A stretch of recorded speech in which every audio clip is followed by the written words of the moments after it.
The mass casualty alarm tore through Fort Braxton Medical Center at 2:47 a.m., and Elena Sokolov was already moving before the second wave of sirens finished echoing off the tile walls. 5 SEALs had been extracted from a compound raid gone catastrophically wrong. Helicopter crash on exfil, 3 miles from the nearest road.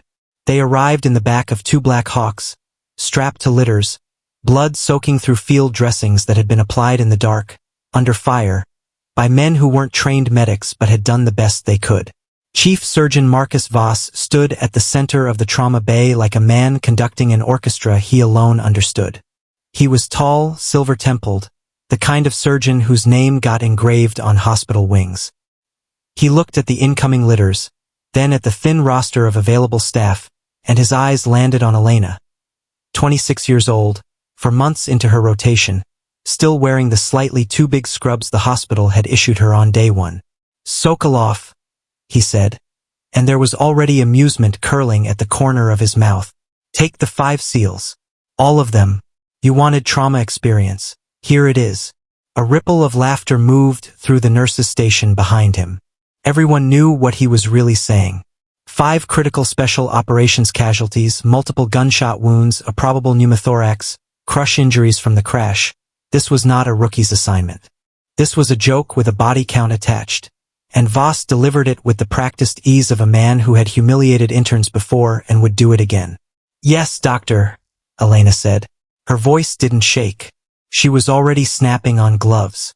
What Marcus Voss did not know, what nobody on that floor knew because Elena had never once mentioned it, was that 18 months ago, Elena Sokolov had been a Navy corpsman attached to a special warfare unit in Helmand province.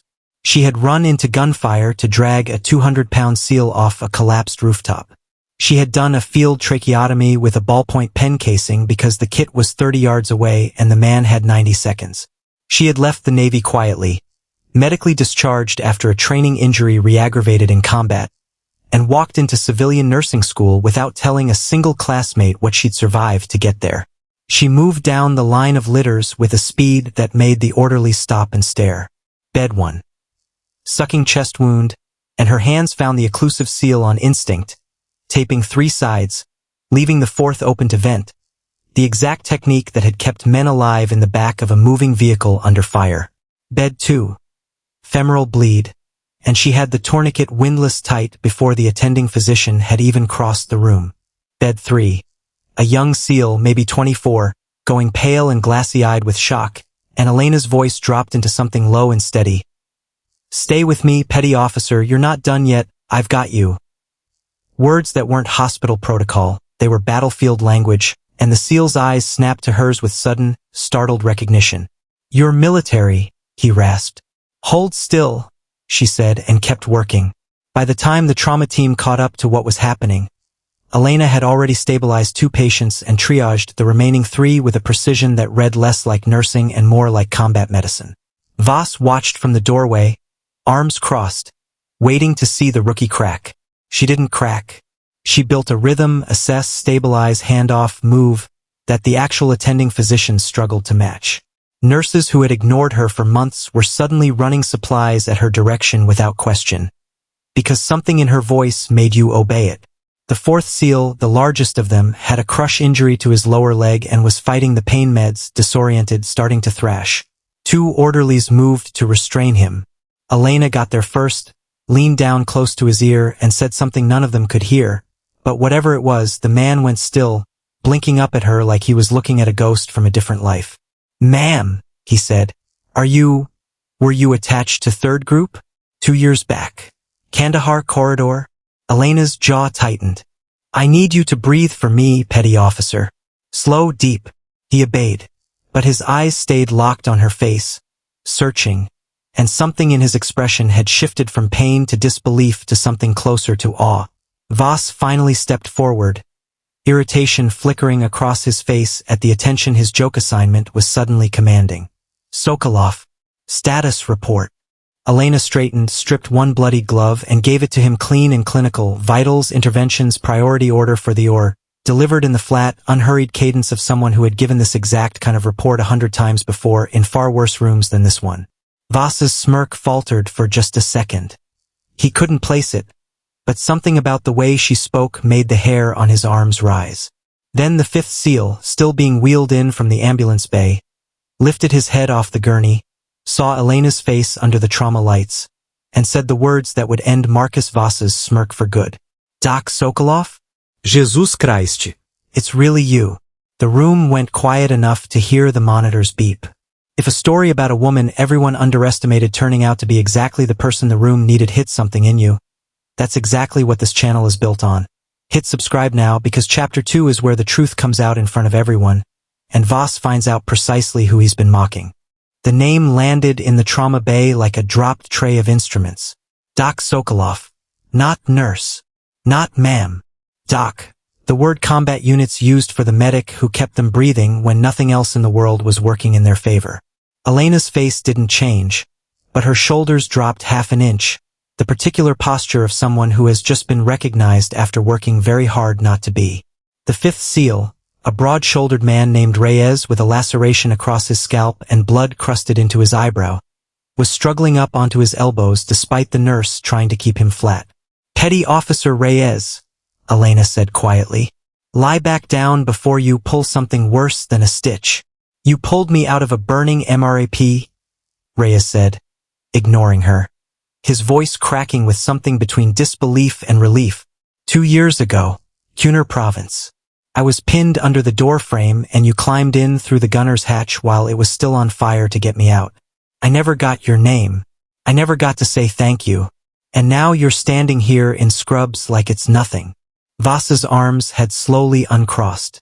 The amused superiority that had been sitting on his face since 2:47 a.m. was gone, replaced by something more careful, more calculating.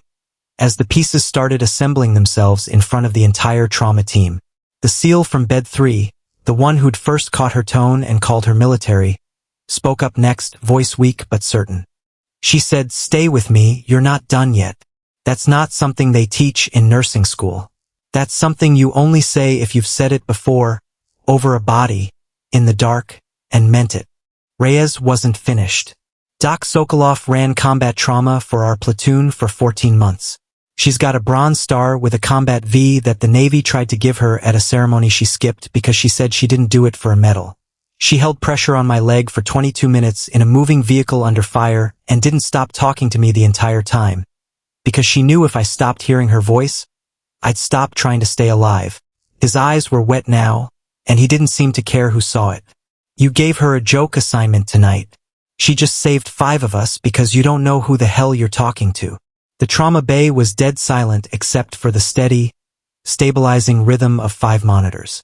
Nurses who had spent 4 months barely acknowledging Elena in the break room were staring at her like she'd been replaced by someone else entirely. In a way, the version of her they dismissed as a green rookie had just been peeled away to reveal the person underneath, the one who had been there the entire time, quietly absorbing every slight because she'd made a decision, long before tonight, that she was done needing anyone's validation to do her job well. Voss cleared his throat, his voice noticeably smaller than it had been an hour earlier. Nurse Sokolov, I wasn't aware of your service history. No reason you should have been, Elena said, not unkindly, already turning back to check Reyes's dressing. I don't lead with it. It's not why I do this job. But the other SEALs weren't willing to let it go that easily. As the surgical teams began prepping to move patients upstairs, each man, in his own way, made the same request. The one with the pneumothorax gripped Elena's wrist as they wheeled him toward the elevator and said, "I want her in my post-op recovery. Nobody else." The one with the femoral bleed, still groggy from blood loss, mumbled to the charge nurse, "Whatever room I'm in, put Sokolov on it." Reyes, being prepped for the OR himself, looked directly at Voss and said, "Sir, with respect, if there's any say in the matter, I want Doc Soalof as my primary nurse through recovery. All of us do. We already decided that the second we saw her face." Voss stood in the middle of his own trauma bay, surrounded by 5 combat-hardened operators who had faced down enemy fire without flinching. All of them now quietly, firmly insisting on one 26-year-old nurse he had assigned as a punchline 3 hours earlier. There was nowhere left for the joke to live. It had been replaced, entirely and permanently, by respect he hadn't earned the right to feel first. By dawn, All 5 SEALs were stable, 2 in recovery, 3 in post-surgical care, and every single one of them had Elena Sokolov's name on their chart as requested primary nurse. Word moved through the hospital the way it always does, fast and slightly exaggerated with each retelling, though in this case the truth needed no exaggeration at all.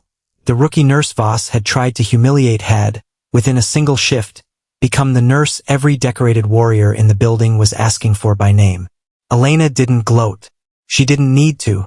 She simply finished her 12-hour shift, checked on Reyes one final time before clocking out, and walked to her car in the gray early light exactly the way she'd walked in. Quietly, without fanfare, carrying a story none of them had known she'd lived until the moment it saved their lives. Marcus Voss never smirked at her again. And every nurse on that floor learned, in one long and unforgettable night, that the people you underestimate are very often the ones who end up carrying the room.